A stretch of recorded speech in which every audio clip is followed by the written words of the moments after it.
एक और जहां गर्मी से लोग परेशान हैं, पर्यावरण संरक्षण को लेकर काफी प्रयासरत हैं और दूसरी ओर जंगल की कटाई हो रही है। उस बीच खुरुंडा पंचायत से एक अनोखा पहल खुरुंडा पंचायत के ही समाजसेवी प्रकाश यादव के द्वारा किया जा रहा है।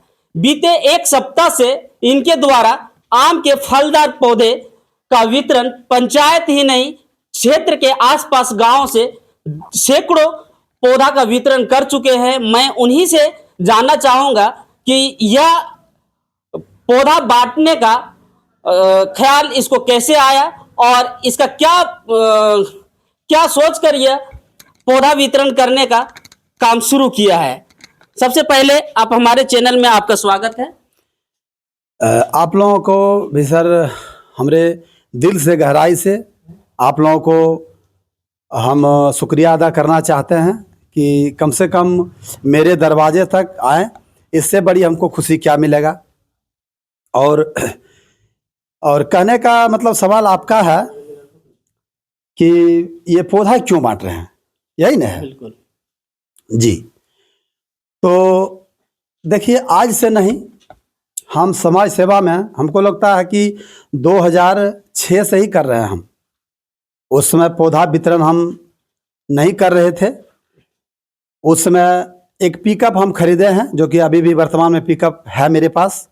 उस पिकअप से भी हम समाज का सेवा कर रहे थे। अब बोलिए, पिकअप से क्या समाज सेवा कर रहे थे? यही कर रहे थे कि कोई मान के चलिए कोई आदमी हमारे यहाँ एक्सपायर हो गया, तो हम सबको बोल देते थे कि मेरा गाड़ी आप ले जाइए, ना आपको डीजल देना होगा, ना आपको ड्राइवर देना होगा, बिल्कुल फ्री। उसमें हमको राजनीति के बारे में कुछ जानकारी भी नहीं था। भले आदमी अभी सोचे कि इनका जो है भाभी मुखिया है, इसके चलते ऐसा कर रहे हैं, वैसा कोई बात नहीं है। समाज सेवा करना है तो आप बिना पोस्ट पर रह के भी समाज सेवा कर सकते हैं। पौधा वितरण करने का आपका मन में ख्याल कैसे आया? हाँ, क्या मन में चला? देखिए, ख्याल इसलिए आया कि 1-2 साल पहले देखे थे मेरे इलाके में कितना गर्मी था। गर्मी से एकदम त्रस्त आदमी हो गया था। एसी नहीं काम कर रहा था। आज हमारे इलाके में पौधा रहता या बड़ा बड़ा पेड़ रहता तो शायद ये दुख हम लोग को देखने को नहीं मिलता। और एक चीज़ हम ये भी कहते हैं कि पेड़ जो बड़ा बड़ा पेड़, पर्वत, ऐसा पेड़ जो काट लिया जा रहा है तो क्या होगा? यहाँ का इन्वायरमेंट तो बदल ही जाएगा। सिमुलतला मिनी शिमला के नाम से जाना जाता था। यहाँ पहला नंबर की एक आदमी से चाहिए कि सुधार हो जाए तो संभव नहीं है। हम ये कहते हैं कि वृक्ष को, जो बड़ा बड़ा वृक्ष है उसको नहीं काटें, उस पर रोक लगे। पर्यावरण है तो हम हैं, पर्यावरण नहीं है तो हम आप कोई नहीं रह सकते हैं। पानी के बिना भले मान के चलिए 2 घंटा 5 घंटा रह सकते हैं आप, हवा के बिना आप 10 मिनट भी जीवित नहीं रह सकते हैं। इसलिए हवा और पानी को यदि बचाना है तो हम लोगों को वृक्ष लगाना होगा। सबसे पहला काम, जीवन में सबसे पहला काम, सबसे प्रथम काम है पौधा लगाना। तो क्या यह सिर्फ आप अपने पंचायत के लोगों के घरों में यह वितरण कर रहे हैं या आसपास के कई अन्य गांवों का भी? बिल्कुल, ज़्यादा दूर तो नहीं कर रहे हैं। मेरे पंचायत से अगल बगल जो है कुछ न कुछ पौधा हम दे रहे हैं। ज़्यादा पौधा उन लोग को नहीं दे पा रहे हैं, लेकिन कुछ न कुछ जो इर्द गिर्द में है उन लोग को हम दे रहे हैं। यह इन साल पहला प्रयास है, तो कितना पौधा का वितरण करने का आपका लक्ष्य है? देखिए, अभी 113 पौधा हम लाए थे, जिसमें कि लगभग 100 के आसपास वितरण हो चुका है।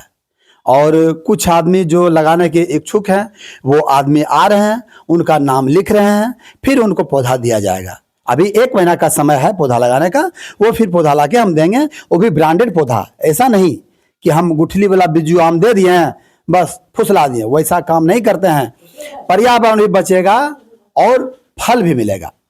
इससे आपको क्या फायदा हो रहा है? हमको यही फायदा होगा कि जब जिनको पौधा दे रहे हैं और वो पौधा लगाएंगे और उनका फल होगा, और जब वो फल खाएंगे तो हमारा आत्मा को शांति मिलेगा। इसलिए हमारा एक सोच है, इस संसार में कोई नहीं लेके आए हैं, ना लेके जाएंगे। भले हम आपसे बेईमानी कर लें, शैतानी कर लें, कुछ कर लें, लेकिन जब अंतिम शव यात्रा निकलता है तो उस समय उस आदमी के बारे में सोच के देखिए कि कितना काई क्या बेईमानी किया था, शैतानी किया था, हड़प लिया था, लेकिन आज ही कुछ भी लेके नहीं जा रहा है।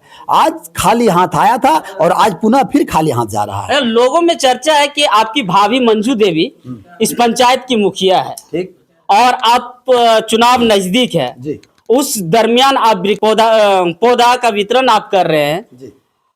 कहीं यह राजनीतिक दृष्टिकोण से तो आप नहीं कर रहे हैं या समाज सेवा के हित से कर रहे हैं? बिल्कुल समाज सेवा के हित से कर रहे हैं। राजनीतिक दृष्टिकोण से किसी तरह का कोई इसमें बात नहीं है।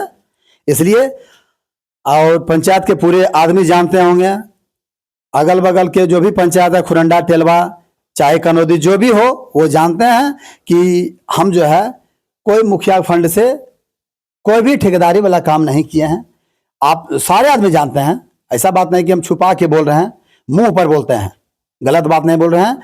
एक ही बात पहले बोले आपको, बिना पद पर रह के भी आप समाज का सेवा कर सकते हैं, प्लस मन में भावना होना चाहिए। इसमें तो बिल्कुल रोक लगना चाहिए।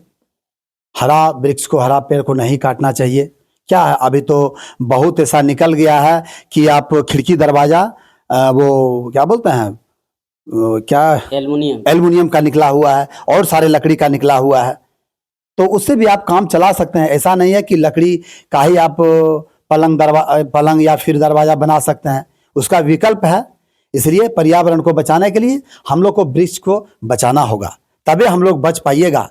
नहीं तो आप देखते होंगे बड़ा बड़ा महानगरी में, चाहे बम्बई हो, कलकत्ता हो, राजस्थान हो, दिल्ली हो, सर हमारे एक पत्रकार महोदय हैं चंद्रदेव बाबू, वो दिल्ली में रहते हैं। इतना गर्मी वहां पड़ता है कि आदमी को सांस लेने में परेशानी हो जाता है। क्यों?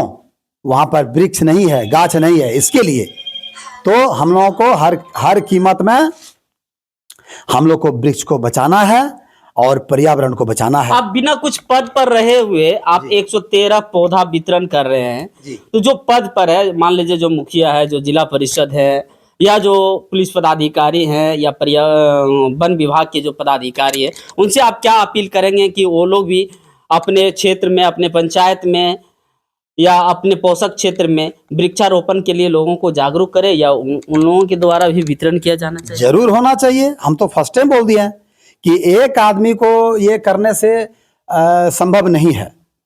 सब आदमी थोड़ा थोड़ा चाह ले तो कुछ भी हो जाएगा।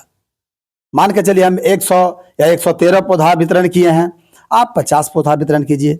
उससे यदि नहीं हो सके तो आप 25 पौधा वितरण कीजिए। उतना आदमी तो कवर हो जाएगा कम से कम। और यदि इतना पेड़ पौधा लग जाएगा तो मान के चलिए किसी तरह का परेशानी नहीं होगा। न बारिश में परेशानी होगा, न धूप में परेशानी होगा, न ठंड में परेशानी होगा। एकदम संतुलन में रहेगा मेरा पर्यावरण। आप देखते होंगे बड़े बड़े होटल में, बड़े बड़े 5 स्टार होटल हो गया या फिर बड़े बड़े स्कूल कॉलेज में पेड़ लगाते हैं। क्यों लगाते हैं? क्योंकि रोड का डस्ट जो है मेरे होटल के अंदर, मेरे कॉलेज के अंदर, मेरे हॉस्पिटल के अंदर नहीं आ सके। तो हम आप लोगों से यही निवेदन करते हैं, जो भी दर्शक देख रहे हैं, सबसे मेरा हाथ जोड़ के क्रमबद्ध प्रार्थना है कि पर्यावरण को बचाना है तो पौधा को जरूर लगाइए, क्योंकि पौधा कार्बन डाइऑक्साइड गैस लेती है और शुद्ध ऑक्सीजन हम लोगों को देती है। अच्छा, जैसे शादी विवाह हो, बर्थडे पार्टी है, या किसी का श्राद्ध हो, या कोई मर जाता है, उस अवसर पर भी पौधा लगाने का संदेश आप देना चाहिए? एकदम जरूर जरूर। आप नहीं लगा सकते हैं तो हमको फोन कीजिए, उस पौधा को हम आपको देंगे। उस पौधा मतलब श्राद्ध या शादी में या फिर बर्थडे पार्टी में, सालगिरह में हमको कहिए, उस पौधा को हम देंगे। अब वो पौधा स्पेशल ला के हम घर में रखेंगे। अभी सब पौधा खत्म हो गया, 50 पौधा हम लाएंगे। वैसे वैसे जैसे हमको इनवाइट हो गया कहीं जाने का, तो हम 100-150 रुपया नहीं देंगे, वो पौधा देके उनको सम्मानित करेंगे हम। हरित क्रांति के लेकर आप तत्पर हैं? बिल्कुल बिल्कुल बिल्कुल। ये हम तो चले भी जाएंगे संसार से और सारे लोग भी चले जाएंगे, लेकिन ये पौधा नहीं जाएंगे। आने वाला सदियों तक याद करेगा कि फलाना आदमी या तुम्हारा परदादा या दादा या पिताजी लगा के ये पौधा गया, जिसका फल हम लोग खा रहे हैं। आप कीजिएगा तो आपके बाल बच्चे करेंगे, आप नहीं कीजिए फिर आपके बाल बच्चे क्या करेंगे? तो हमारे साथ अभी क्रोना पंचायत के समाज सेवी प्रकाश यादव जुड़े हुए थे और इनका साफ कहना है कि कम से कम जीवन में एक पौधा जरूर लगाइए। और इनका संकल्प है कि जहां भी बर्थडे पार्टी हो, सालगिरह हो, श्राद्ध हो या शादी विवाह हो, वहां पे यह नगद राशि ना देकर एक पौधा देंगे। क्या? जी जी जी जी, एकदम बिल्कुल जरूर। तो प्रकाश यादव की इस प्रयास को आप कैसे देखते हैं? कमेंट बॉक्स में अपनी राय जरूर दें। साथ ही साथ इस वीडियो को अधिक से अधिक शेयर करें ताकि अन्य लोग भी पर्यावरण संरक्षण को लेकर जागरूक हो सके और वो भी अपने जीवन में कम से कम एक पौधा लगाए। धन्यवाद।